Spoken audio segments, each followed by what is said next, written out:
Hi everyone, my name is Paulo and I'm a music producer based here in the Philippines. You are probably here because you're a songwriter or a musician who's looking to set up your home studio for the first time. In this video, I'll give you a list of the things that you need and I'll discuss or I'll show you how to set it up. Okay, so number one is the computer. The computer is the heart of your home studio. It's the heart of all the operations that you're gonna do. Everything is gonna depend on your computer. So, what kind of computer exactly? I'm pretty sure right now you're probably using a computer. If that computer is built within the past 10 years, it's actually a good starting point. You don't need to break the bank to just buy a computer with top of the line specs. You can start with the computer that you're using right now. How fast? It's probably not gonna be like the best computer for audio, but it will get you started. So now that you have your computer, you will need an audio interface or a sound card like some may call it.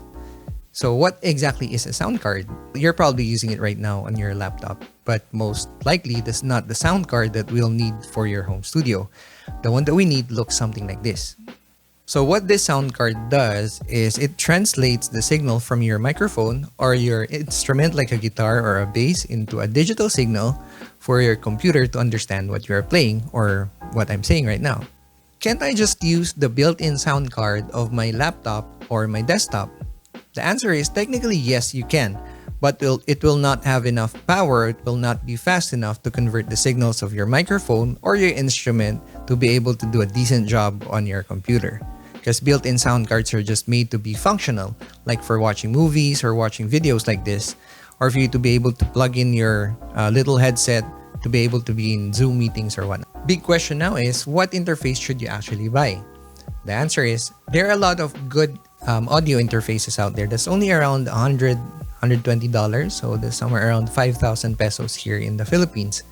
However, if you do a search online, here you can find way cheaper ones, something like $10 or 500, 600 pesos. I highly discourage you from using that kind of equipment because it will only cause you all these pain and suffering. Keyword here is to start with the bare minimum or decent equipment to get the job done.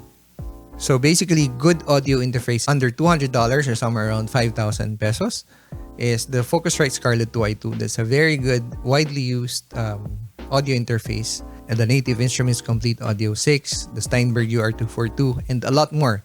You can actually do a search based on your budget. If you look around on online selling sites like in the Philippines, you can look at the marketplace. If you're in the US or somewhere else, you can try Amazon or Sweetwater. That even delivers here in the Philippines, or especially if you're in the US. Next up is your monitoring system. So either you buy a set of speakers or headphones. So do you need the fancy, big, bulky speakers like those in big studios? Definitely not. You can actually do your workflow from the beginning till the end, from recording to mixing and all that, in just a pair of cans like this. But of course, not all earphones or headphones are created equal. There are really good ones and there are really cheap ones that are not good ones, cheap ones that are good ones. I told you it's gonna be confusing, but where can you start with? We're gonna be looking at the price point. You can find the headphones that are made for music making. Like the one I have here is an Audio Technica AT50X. This has very good reviews. It goes around $200 or maybe less. The key here in looking for a headphone is something that will give you a flat response. Of course, it's not perfect. It's not going to be perfectly flat. There is going to be some coloration, at least the flattest that you can get. Well, it's really a whole different topic, but the point of this video is to get you started. So I would suggest that you get something like in the line of this AT30X, AT40, AT50X will get you started if your budget is not allowing you to buy really good speakers. Even if you had good speakers, you're gonna have a problem with your space because you can't just use your speakers in any kind of room. Your room will have to be treated, and I see that as something a little more down the line. But to start with, it's good to start with a pair of good headphones. Just a quick break. I know we're discussing a lot about the things that you need to get you started, but I would like to invite you to please subscribe to my channel and like this video for me to be able to make more videos and build a community around you guys. All right, so you already have your computer, you have your audio interface, and your headphones. The next thing that you're gonna need is, of course, a microphone. Something to record your vocals or your instrument with for your next hit song or for your demo. So this microphone that I have right here is a Shure SM57. It's a very good dynamic mic. It was designed mostly for use in live performances. It's what you see pointed directly on the snare drum or on the guitar amp or bass amp. It does a pretty good job of capturing vocals as well. Like what you're hearing right now is coming from this SM57 mic. Now, a dynamic mic is one of the two commonly found microphones inside the studio. The other one is, of course, the condenser mic. It's a much more sensitive microphone. It's a little pricier. For a starting point, it's a good choice. Having a dynamic microphone is only around $120 to $150. Next up is a DAW or a digital audio workstation.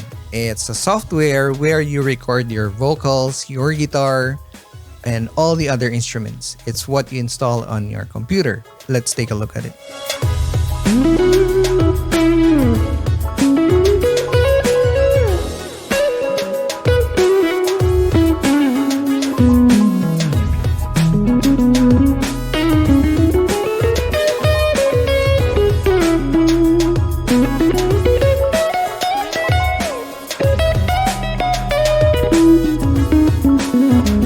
Now, there are a ton of other DAWs out there. What I'm using, of course, is Cubase, but there's also Propeller Heads Reason, there's Digital Performer, Cakewalk Sonar, Ableton Live, and a ton of other makers.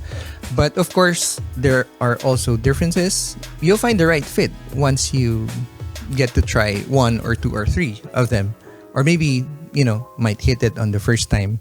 But basically, they all do the same thing. They record your music. You get to program your music in them. So there's really not much difference. In consideration of starting out budget-wise, I would recommend trying out Reaper. There's a trial period and you get the full version. It's an amazing software. It's a really cool software development. I used to use Reaper and I still use it now for some of my projects, for some features that I'm looking for, something that I've gotten used to. And you're almost done. There's just one last thing. I recommend that you get a Midi keyboard. So this here is a Midi keyboard.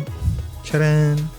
This one is a Native Instruments Complete A49. It acts like a controller, for any virtual instrument. Any instrument that you can think of that you can put in your DAW, it controls it. This is what I use. I have the complete one and I have, I use two. I use the Native Instruments one and Keylab 88. Both perform the same function. They are both MIDI controllers. They're practically just gonna do the same thing. You can simply connect your MIDI keyboard using a USB here and to the back of your computer or to the side of your laptop. So once you open your DAW, you can basically play any instrument and control it with your USB keyboard like this.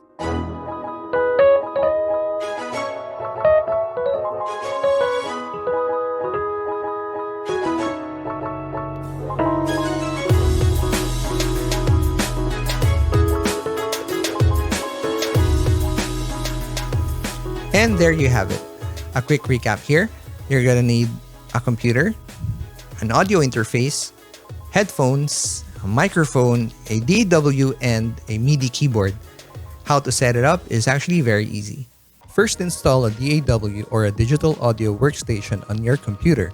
I recommend trying Reaper if you're just starting out. Once installed, connect your audio interface to the computer via USB. Next is connect your MIDI keyboard via the USB 2. Plug in your headphone to the headphone jack on your audio interface to monitor your sound. Your audio interface will commonly have two inputs for your instrument and vocal microphone. You can now plug in your mic or instrument if you want to record instrument or vocal tracks.